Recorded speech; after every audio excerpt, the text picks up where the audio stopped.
Alright guys, so we're going to do a different type of a video here. I just wanted to show some of the preps that we've made as far as defense. So, first up, you've seen this in a few videos. This is our Garasar Bullpup.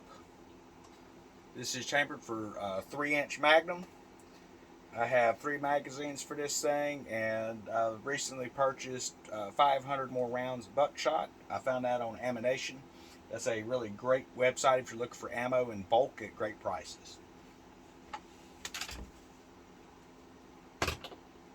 Next, this is my Mohawk 48 by Remington. This is a great goose gun. It's great for squirrel hunting. Anything you want to do, it's chambered for 2 3/4. Shoot buckshot, slugs, whatever you want to shoot with it. I basically use this for game bird hunting. I have used it for other things as well.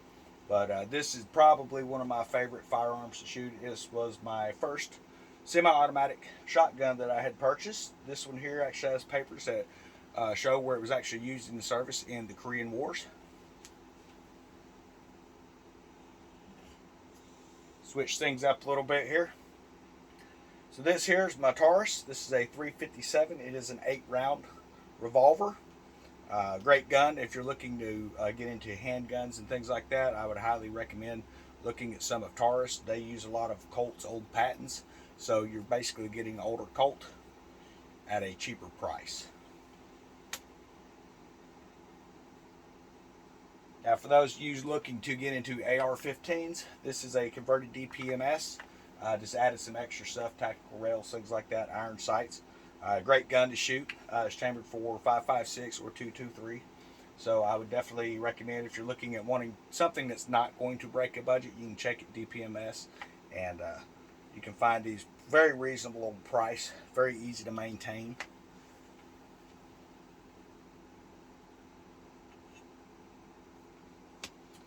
The 44 Magnum.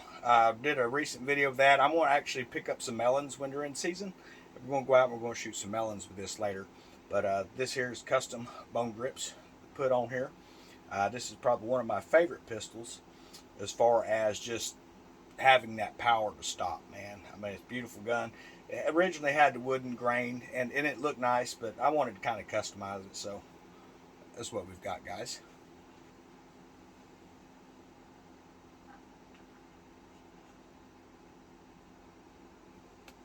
So this is an RG22. This has been in my family for several generations now. This belonged to my great granddad, and then to my grandmother, then my dad. Now it's passed down to me.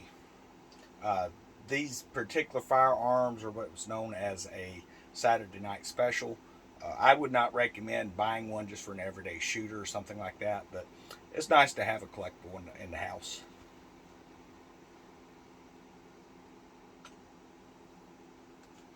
So, if you're looking a little bit more into a more expensive AR style, so this here is my Colt. This is an A2. It's chambered 2.23 and 5.56. It's got a few customizations on it, not a whole lot. I'm not someone who's going to walk around with a bunch of gawpy stuff on my firearm. I want to be able to move around. So it has a stock iron sight with carry handle.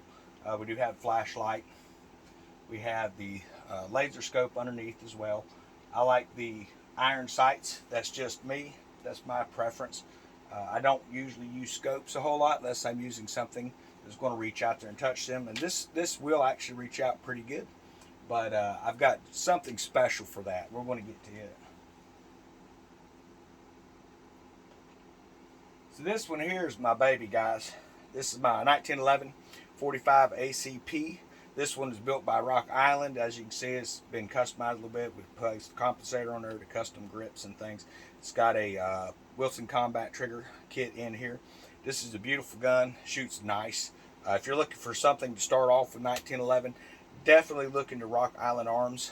You're going to get it at a lot cheaper price, and you can very easily put in a custom trigger kit from Wilson Combat, and you're going to be competing with those Kimbers and those high-end guns. So if you're looking for something that's not going to break the bank, you can customize, make it your own, definitely recommend this.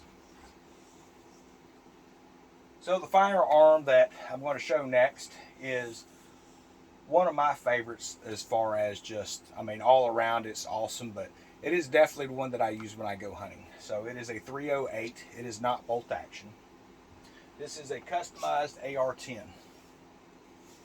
I'm hoping you can see this in that camera, guys. So this thing has the Vortec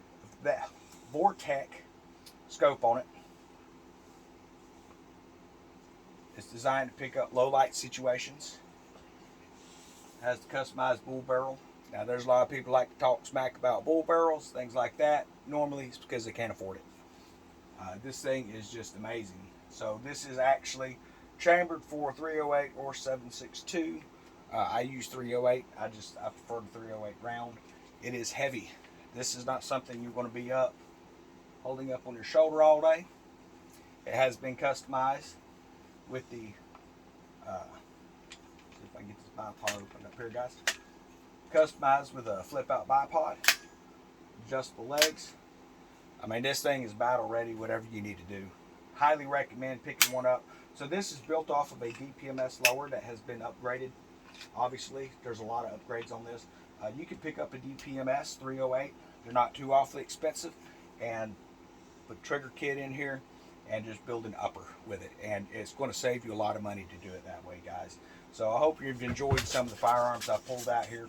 I'm not going to worry about digging out ammunition and things like that, but if you're going to have a lot of firearms, you're going to have to start looking at, you're going to have a lot of different types of ammunition. So I've actually decided years ago and got rid of a lot of the 9mm, 10mm, 380s and things like that I had. And the reason I did that is I want to break it down to a common round. So for my AR-15 style firearms, they are 5.56 NATO is what I buy.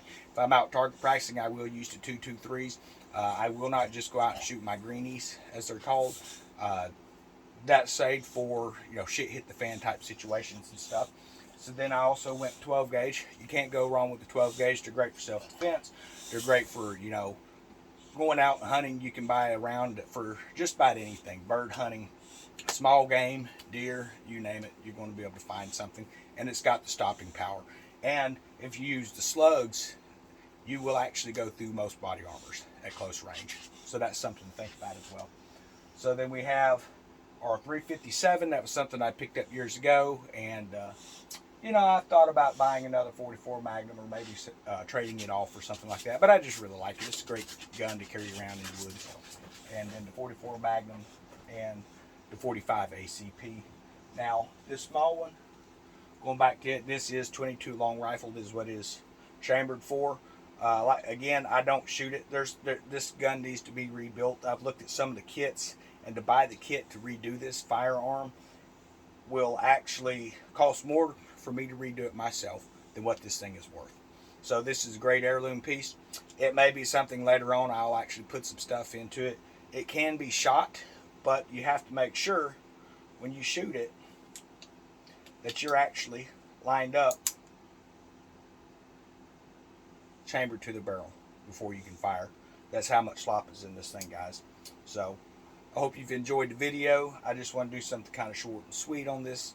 I hope you're enjoying a lot of the content. We're going to be getting out more as the weather gets nice. We're going to show the chickens releasing and things like that. We're going to expand with our quail a little bit and stuff as well.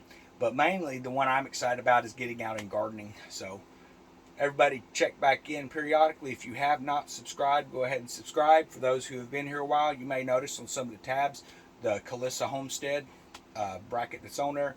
We will remain Ultimate Sustainability and Survival, or Ultimate S&S as we become known. But we are expanding. I'm naming the homestead. Okay, it is Calissa Homestead. That is a combination of my son Caleb's name, my daughter Alyssa's name, and that's kind of in memory for them. So Calissa Homestead, while based in Florida right now, actually the homestead location is located at a undisclosed area in Wyoming. So I'm not going to give a direct area of where it's at, but it is north of Rollins. It is located in the high plains. It's set up with septic, and it right now has a shallow well on it. It can be gone to if a situation arises where I need a definitive bug out that's completely away from everything. But it is a lot colder there than it is down here. So to get the preps and sustainability up, things like that, we're in this location. and that is more of a off-grid if I have to get out of the public type situation if things really get bad, guys. So everyone have a great evening, and hope you're having a wonderful week. Like I say, if you haven't subscribed, hit that subscribe button. We'd love to have you here. We love content as far as just conversing back and forth. And if you got a lot of information about your favorite firearms, definitely post it up, guys. And if you have suggestions, let us know, because I'm always looking at, adding to my collection. So have a great evening.